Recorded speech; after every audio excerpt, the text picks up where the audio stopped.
তো হ্যালো বন্ধুরা, আবারও আমি চলে এলাম আপনাদের সঙ্গে নতুন আরেকটু ভিডিও নিয়ে। আশা করছি সবাই ভালো আছেন আর আমিও খুব ভালো আছি। তো শুভ জন্মাষ্টমীর প্রণাম রইল সবার জন্য। তো আজকে যে ভিডিওটা, সেই ভিডিওটা একটু অন্য টপিকের ওপরে। থাম্বনেল থেকে আপনারা বুঝতেই পেরে গেছেন। তো বেশি কথা না বাড়িয়ে চলুন শুরু করা যাক। তার আগে আমি একটা কথা বলে নিই, কেউ স্কিপ করবেন না, ভিডিওটা প্রথম থেকে শেষ পর্যন্ত দেখুন। আমার মনে হয় একটু হেল্পফুল হলেও আপনাদের হতে পারে, যারা নতুন ইউটিউবার আছেন, আমার মনে হয়। তো বন্ধুরা চলুন শুরু করা যাক। তো নতুন একটা ইউটিউব সাজেস্ট দিয়েছে অল্টারেট কন্টেন্ট বলে একটা অপশন। তো বন্ধুরা, যখন আমরা ভিডিও আপলোড করি তখন আপনাদের সামনে কোন কোন অপশান আসে, তো আমি প্রথমেই বলে দিই। প্রথমে যেটা আমি বলবো ডেসক্রিপশন। তো আমরা টাইটেলে যেটা লিখি সেটা হয়তো ডেসক্রিপশনে কপি পেস্ট করে আবার দিয়ে দিই। তারপর আছে ভিজিবিলিটি কী করে আমরা পাবলিক করে দিই, তাই তো। আরেকটা আছে অডিয়েন্সটা কী করে no it is not for kids, মানে যাদের বাচ্চাদের জন্য একদমই উপযোগী নয় তাহলে সেটা নো করে দিতে হবে। আর যদি বাচ্চাদের উপযুক্ত ভিডিও হয় তাহলে সেটাও ইয়েস করে দিতে হয়। তো তারপর হচ্ছে রিলেটেড ভিডিও, এইটা আমরা এটা না করলে হবে। আর একটা তারপর হচ্ছে অ্যাড টু প্লে লিস্ট, এটাও কিছু করতে হবে না।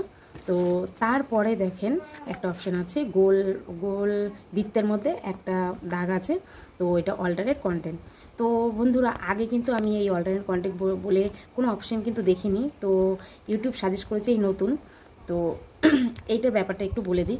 অল্টারনেট কন্টেন্ট হচ্ছে যারা নিজের কন্টেন্টের ওপর কোনো ভিডিও করে না, যেমন ধরুন হয়তো অন্য ভয়েস দিয়ে নিজের ফেস দিয়ে ভিডিওটা করছে, এআই টাইপের যেরকম ভিডিওগুলো হয় সেই টাইপের ভিডিও। তো আপনার যদি সেই টাইপের ভিডিও হয় তাহলে ওই অল্টারেট কন্টেন্টের অপশানে ক্লিক করলেই ইয়েস আর নো এই দুটো অপশান আসে। তাহলে আপনার যদি নিজের কন্টেন্টের উপরে ভিডিও না হয় তাহলে অবশ্যই আপনি ইয়েস করবেন। আর যদি আপনি নিজের কন্টেন্ট দিয়ে ভিডিও করেন, যেমন ভয়েস আপনার, ফেস আপনার দিয়ে আপলোড হয়, তাহলে সেটা অবশ্যই নো করে দেবেন। তো আমিও এটাই করছি এখন থেকেই।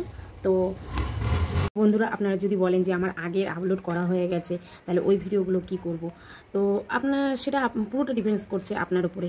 আপনি যদি চান তাহলে অবশ্যই সেগুলোকে আবার এনে দেখবেন।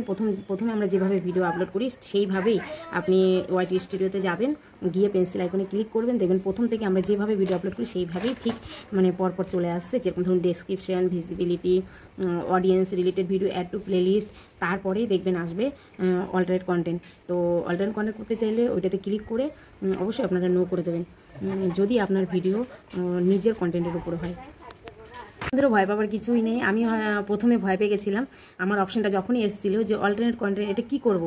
তো যখন আমি ইউটিউব থেকে জানতে পারলাম যে এটা মানে ভয় পাবার কোনো কারণই নেই, এটা অপশান আছে যাদের নিজের ক্রিয়েটিভিটি আছে। তো আমি তো নিজের ক্রিয়েটিভিটির মতো, যেরকম ধরুন আমি ভিডিওটা করছি আমার নিজের ফেস দিয়ে, নিজের ভয়েস দিয়ে, তো এটা অবশ্যই আমি মানে নো করব। তো আমিও মনে করি যে আপনারা এইটাই করবেন যারা নিজের ক্রিয়েটিভিটির উপর ভিডিও আছে। তো ভিডিওটা এই পর্যন্তই।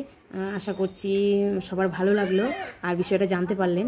আর যারা নতুন ইউটিউবার আছেন তাদেরও অনেকটা হেল্পফুল হবে। তো যদি ভালো লাগে অবশ্যই একটা লাইক, কমেন্ট, শেয়ার করবেন। আর চ্যানেলটিকে সাবস্ক্রাইব করা না থাকলে অবশ্যই চ্যানেলটিকে সাবস্ক্রাইব করে দেবেন। তো এখনকার মতন এই পর্যন্তই, দেখা হচ্ছে নেক্সট ভিডিওতে।